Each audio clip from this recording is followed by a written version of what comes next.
Good morning students. कल हमने मिठाई वाला लेसन का हाफ पार्ट किया था। मैं उससे संबंधित कुछ क्वेश्चन आपके सामने रखूँगी, आप उनके आंसर बताना। अगर वो आंसर आपको अच्छे से आते हैं मीन्स आपने लेसन को अच्छे से रीड आउट किया, अगर नहीं आते तो आप दोबारा से एक बार उस वीडियो को देखना। तो फर्स्ट क्वेश्चन है, मिठाई वाला नगर में सबसे पहले क्या बेचने के लिए आता है? मिठाई वाला नगर में सबसे पहले क्या बेचने के लिए आता है? दूसरा बेटा, बच्चे किसे देखकर आनंदित हो उठते हैं? बच्चे किसे देखकर आनंदित हो उठते हैं? तीसरा बेटा, खिलौने वाला कितने महीने बाद नगर में दूसरी बार आया? खिलौने वाला कितने महीने बाद नगर में दूसरी बार आया? अगला बेटा, खिलौने वाला दूसरी बार नगर में क्या बेचने आया? खिलौने वाला दूसरी बार नगर में क्या बेचने आया? अगला बेटा, मिठाई वाला नामक कहानी के लेखक का नाम बताओ। मिठाई वाला नामक कहानी के लेखक का नाम बताओ। बेटा अगर आपको इनके क्वेश्चन आते हैं तो आप इस वीडियो को देखो, नहीं तो आप पहले पीछे वाली वीडियो को देखो फिर इसको देखो। आज लेसन स्टार्ट करते हैं हम। कल हमने बेटा छोड़ा था कि मुरली वाला जो है वो आता है तो बच्चों का झुंड उसके पास आ पहुंचता है और वो सब एक स्वर में सब बोल उठते हैं, हम भी लेंदे मुरली और अम भी लेंदे मुरली। बेटा ये बच्चे की आवाज़ में बताया गया है कि जैसे बच्चे तुतलाकर बोलते हैं कि हम भी लेंदे मुरली, हम भी लेंदे मुरली। इसमें बेटा आपको तो अच्छे से समझ आ गया होगा कि वो बच्चे बोल रहे हैं कि हम भी लेंगे मुरली, हम भी लेंगे मुरली। मुरली वाला हर्ष गदगद हो उठा। हर्ष का मतलब बेटा खुशी से, गदगद हो उठना मतलब फूला न समाना। बोला सबको देंगे भैया, लेकिन ज़रा रुको ठहरो, एक एक को देने दो। फिर वो बोलता है बेटा कि सभी को देंगे, रुक जाओ थोड़ा सा, एक एक को देने दो। यानी पहले आप आराम से बैठो, आपको एक एक करके सभी को देंगे। अभी इतनी जल्दी हम कहीं लौट थोड़ी ही जाएंगे, बेचने तो आए ही हैं और हैं भी इस समय मेरे पास एक दो नहीं पूरी 57। बेटा वो मुरली वाला है वो कहता है कि हम इतने जल्दी नहीं जाने वाले, सभी को मुरलियाँ देकर जाएंगे और इन मुरलियों को हम बेचने के लिए ही यहाँ आपके पास आए हैं और मेरे पास वैसे भी मुरलियाँ कम नहीं हैं। संख्या में कितनी है बेटा? 57। हाँ बाबूजी, क्या पूछा था आपने? कितने में दी? दी तो वैसे 3-3 पैसे में के हिसाब से हैं, पर आपको 2-2 पैसे में ही दे दूँगा। बेटा जो विजय बाबू है वो उनसे मुरली वाले से पूछता है कि आप कितने पैसे में दे रहे हो। तब मुरली वाला उनको आंसर देता है, उत्तर में कहता है कि वैसे तो 3-3 पैसे के हिसाब से हैं मेरे पास ये, लेकिन मैं आपको 2-2 पैसे में ही दे दूँगा। विजय बाबू भीतर बाहर दोनों रूपों में मुस्कुरा दिए। जो मुरली वाले ने जो आंसर दिया उसको सुनकर जो विजय था वो दोनों रूपों से मुस्कुरा दिया, यानी हंसने लगा। मन ही मन कहने लगा, कैसा है, देता सबको इसी भाव से है, पर मुझ पर उल्टा एहसान लाद रहा है। बेटा वो अपने मन के अंदर ही सोच रहा है, कौन? विजय, कि सभी को इसी भाव से दे रहा। किस भाव से? 2-2 पैसे के भाव से, लेकिन मुझ पर एहसान लाद रहा है कि मैं आपको 2-2 पैसे में दे दूँगा। फिर बोले, ये तो सब उसने अपने मन में सोचा और बोले क्या?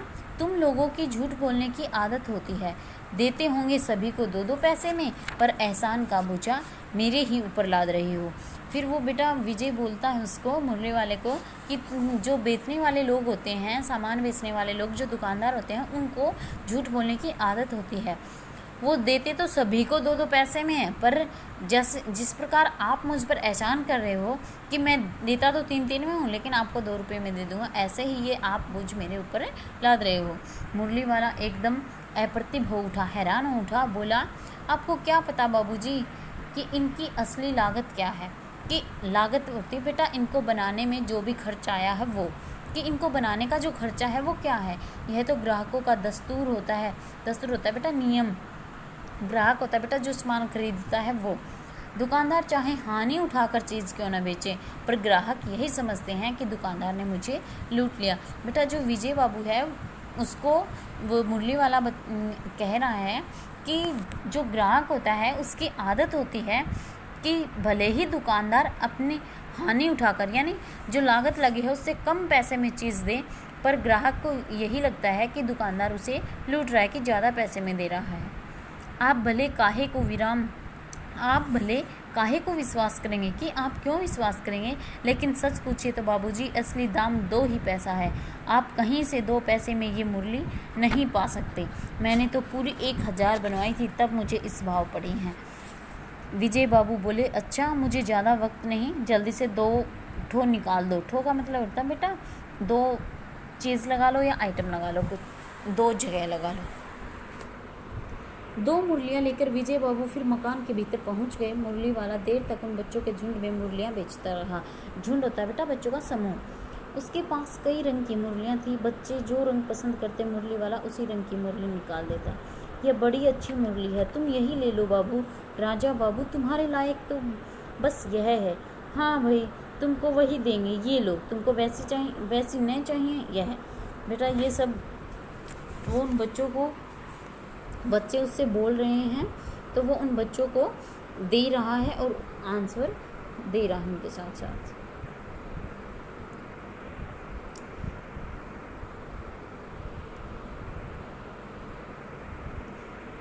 नारंगी रंग की, अच्छा वही ले लो। ले आए पैसे, अच्छा ये लो तुम्हारे लिए, मैंने पहले से ही निकाल रखी थी। तुमको पैसे नहीं मिले, तुमने अम्मा से ठीक तरह से नहीं मांगी होंगी। धोती पकड़कर पैरों में लिपटकर अम्मा से पैसे मांगे जाते हैं बाबू। हाँ फिर जाओ, अब की बार मिल जाएंगे। ध्वनि है तो क्या हुआ, ये लो पैसे लो। ठीक हो गया ना हिसाब, मिल गए पैसे। देखो मैंने तरकीब बताई। अच्छा अब तो किसी को नहीं लेना, सब ले चुके। तुम्हारी माँ के पास पैसे नहीं हैं, अच्छा तो तुम भी ये ले लो। अच्छा तो अब मैं चलता हूँ।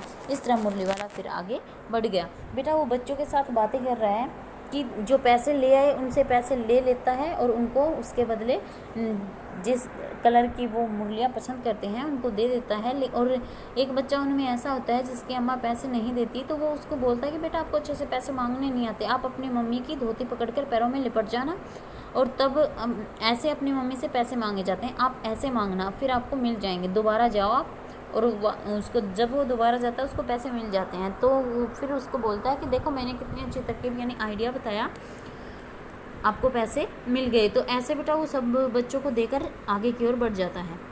आज अपने मकान में बैठी हुई रोहिणी मुरली वाले की सारी बातें सुनती रही। आज फिर उसने अनुभव किया बच्चों के साथ इतने प्यार से बातें करने वाला फेरी वाला पहले कभी नहीं आया। बेटा फेरी वाला होता है बेचने वाला, जो गांव गली गली में जाकर जो सामान बेचता है उसको बोलते हैं फेरी वाला। बच्चों के साथ इतनी प्यार से बात करने वाला फेरी वाला पहले कभी नहीं आया। फिर वह सौदा भी तो कितना सस्ता है, भला आदमी जान पड़ता है। समय की बात है जो बेचारा इस तरह मारा मारा फिरता है, पेट जो नकरा है सो थोड़ा। मतलब बेटा उसका मानना है, किसका, रोहिणी का, कि इतनी प्यार से बोलने वाला फेरी वाला आज तक तो कोई नहीं आया। और कितने सस्ते दामों पर बेचारा सामान बेचकर जाता है, भला आदमी जान पड़ता है यानी अच्छा आदमी लगता है। समय की बात है, यानी समय की बात है कि जो बेचारा इस तरह अपने पेट के लिए मारा मारा फिर रहा है। इसी समय मुरली वाले का क्षण स्वर दूसरी निकट की गली से सुनाई पड़ा। बच्चों को बहलाने वाला मुरली वाला अक्षण स्वर होता है तो बिल्कुल धीमा स्वर। निकट की गली, पास की गली से। रोहिणी से सुनकर मन ही मन कहने लगी, और स्वर कैसा मीठा है इसका।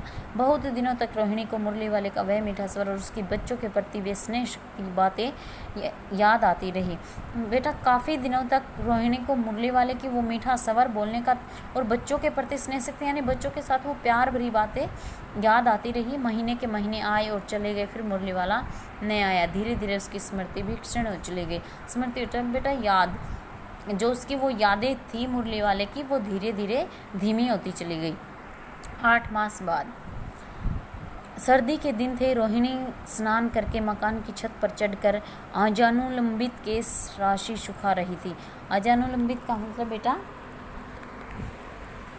हाथों जितने लंबे केस राशि सुखा रही थी, अपने बालों को सुखा रही थी। इस समय नीचे की गली में सुनाई पड़ा बच्चों को बहलाने वाला मिठाई वाला, कि उस समय उसको सुनाई देता है कि जो बच्चों को बहलाने वाला मिठाई वाला, मिठाई वाले का स्वर उसको परिचित था। परिचित बेटा जाना पहचाना, परिचित का मीन बेटा जाना पहचाना।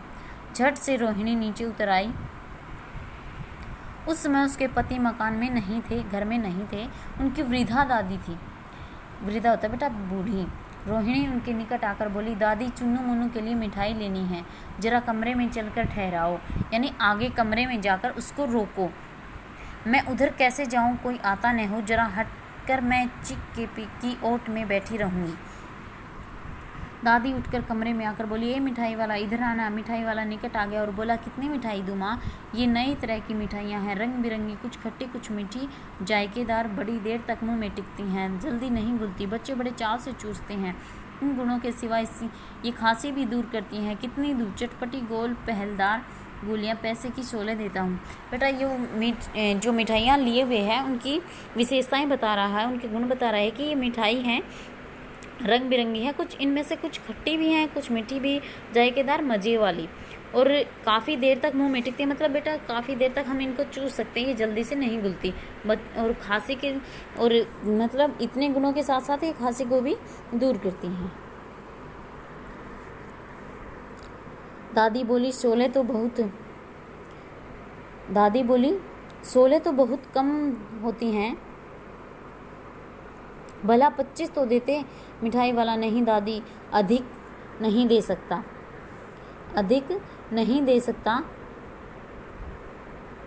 रोहिणी दादी के पास ही थी। बोली, दादी फिर भी काफ़ी सस्ता दे रहा है, 4 पैसे की ले लो, यह पैसे रहे। फिर जो रोहिणी है वो बोलती है कि अगर ठीक है ये 1 पैसे में 16 दे रहा है तो सही है, ये भी सस्ते ही हैं। मिठाई वाला मिठाइयाँ गिनने लगा। बेटा आगे का करेंगे हम नेक्स्ट पार्ट में। Thank you.